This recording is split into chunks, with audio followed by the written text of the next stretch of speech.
Good afternoon, everybody. The Media Guy is back with another fantastic movie review. And today, this is something that I rarely do. I'll be doing a double features revisit edition of both Scooby-Doo and Batman the Brave and the Bold and Scooby-Doo and Krypto 2. Yeah, since the new Superman movie came out today, I just figured, why not do a Scooby-Doo DC second look movie review of these two movies?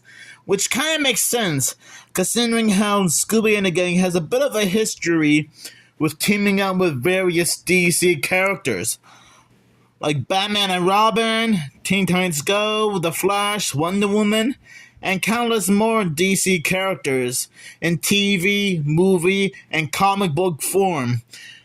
And yes, including video games, like the Multiverses video games and comic book series, the new Scooby-Doo movies, Scooby-Doo and Guess Who, Space Jam 2 New Legacy, and various episodes of Teen Titans Go, and well, you get the drill.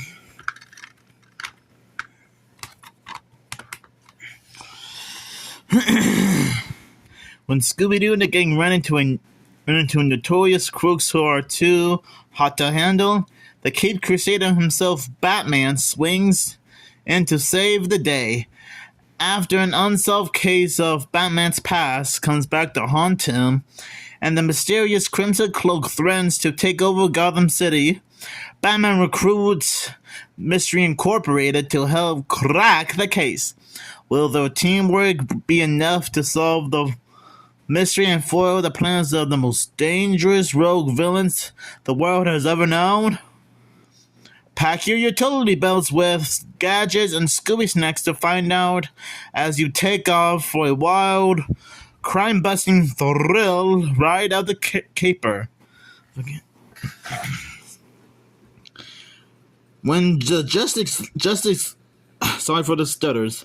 When the Justice League goes missing and villains overrun Metropolis, there's only one team that can solve this mystery: Scooby-Doo and the gang. But wait, there's a new dog in town. Krypto! Superman's dog with superpowers. Mystery Inc. will need all the help it can get when Phantom menace the Justice League headquarters. And has Lex Luthor finally gone straight?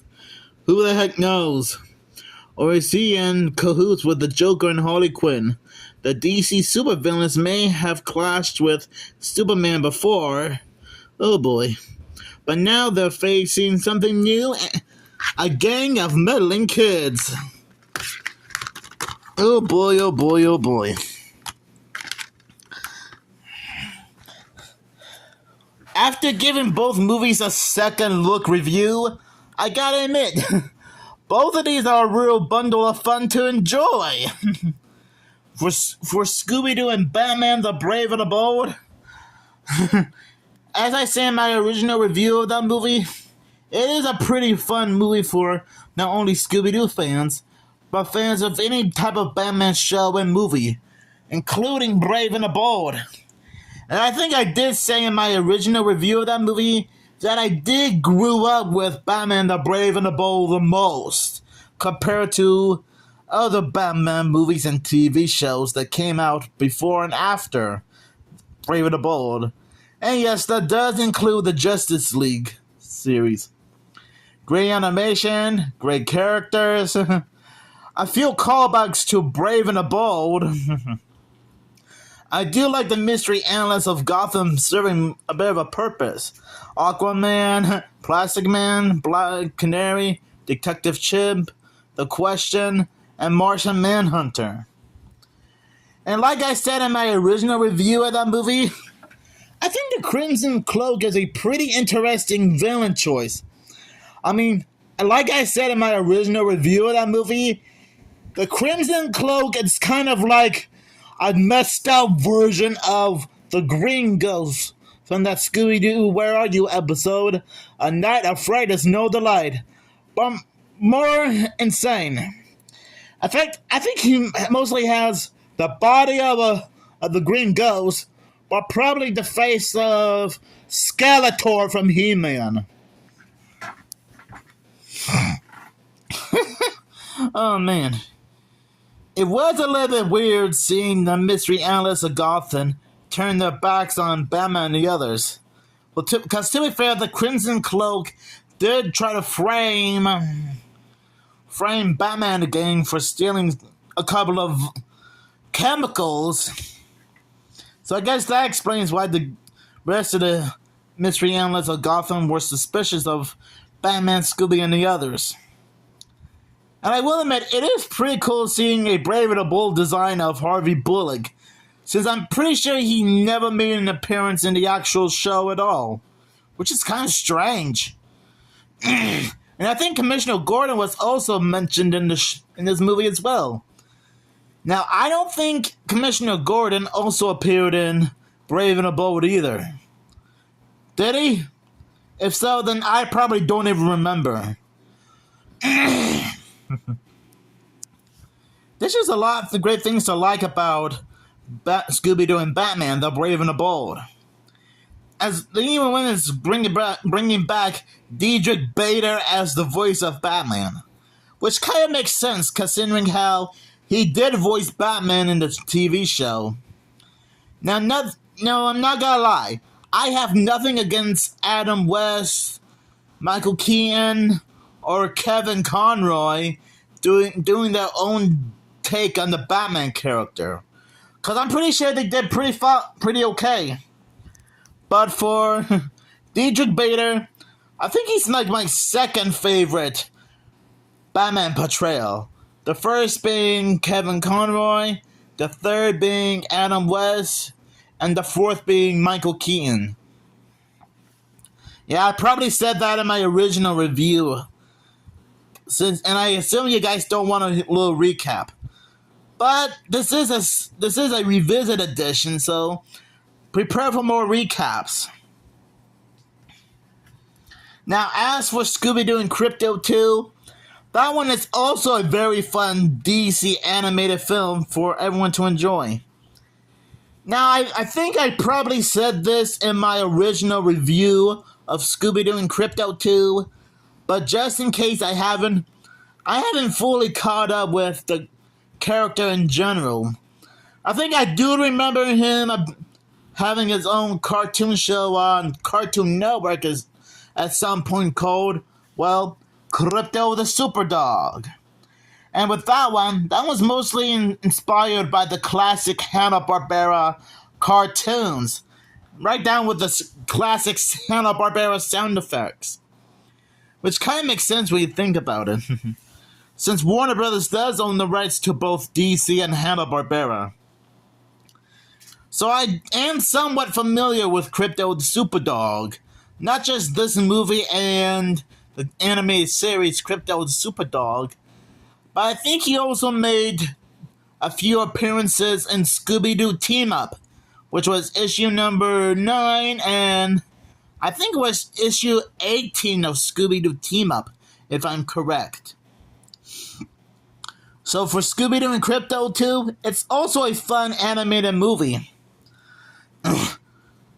Having Scooby in a game team up with Krypto the Super Dog is pretty unique. It also has great story, great animation.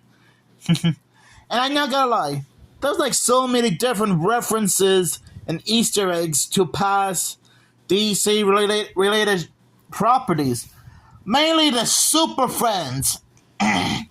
Which is kind of fitting considering how the Super Friends is a Hanna-Barbera related show back in the 70s that stars Batman and Robin, Superman, Wonder Woman, and Aquaman. So I'm not sure if Scooby-Doo and Krypto 2 counts as a Scooby-Doo Super Friends crossover. It probably does. Okay, maybe to you guys it technically doesn't count as a Scooby-Doo Super Friends crossover, which you are technically right. But for me, I'll probably count it as a Scooby-Doo Super Friends crossover. And I gotta admit, the villain of the week in this movie is pretty unique, the Justice League being in phantom form. Oops, I must have gave away a little bit of spoilers. Oh boy. I also like how the movie would reference a few other Superman-related properties. Like Superman the Musical, for example, which I had no clue it was a thing. I think someone else on YouTube also did an entire breakdown on all the Easter eggs and references that are spotted in this movie. And I actually like Krypto the Superdog. He is a pretty interesting DC character. And for some reason, he's not talked about that much compared to Batman. I'm not sure if Krypto the Superdog is like very obscure in the DC world or not. You guys might tell me he's not, but I'm just taking a wild guess here. And you gotta admit, there are times where Krypto is very concerned about Superman's disappearance. Cause just like with Blue Falcon and Dynamite, and Shaggy and Scooby being good friends, Superman is like Krypto's very best friend, and I guess he's like the only family Krypto's got left. Yeah, both Superman and Krypto are like family to each other, even if they don't share a lot of screen time. And I'm guessing in the DC universe, there are times where Superman can be very concerned about Superdog and loves him very, very much, which is pretty understandable when you think about it. And I probably said this in my original review, but back when we first found out about Scooby-Doo and Krypto 2, we were very worried that it would have become like another tax write-off, right up there with other Scooby-Doo projects like Scooby-Doo and the Haunted High Rise, Scooby-Doo and the Mystery Pups, and Scoob Holiday Haunt, as well as a few other WB-related projects like Tom and Jerry Times, which I think got another chance. There was also Batgirl, and even a few Looney Tunes-related projects even got the axe, like Bye Bye Bunny, a Looney Tunes musical, and Coyote vs. Acme, which I am glad it has another chance to finally see the light of day again.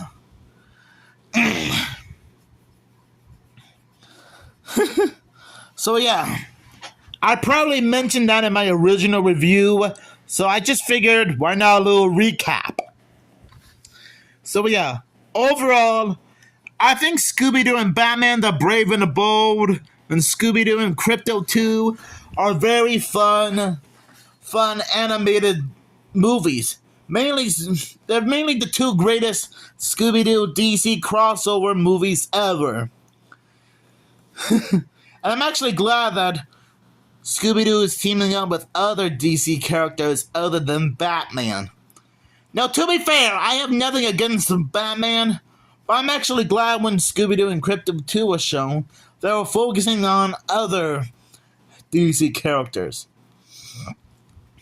And I'm surprised we don't get more Scooby-Doo DC-related crossover movies like this, like Scooby-Doo and Batman, The Brave and the Bold, and Scooby-Doo and Krypto 2. Okay, to be fair, various DC comic characters had appeared in Scooby-Doo Team Up, and Scooby-Doo has crossed over with Teen Titans Go a few times. But can you imagine if we had more Scooby-Doo DC crossover movies like this?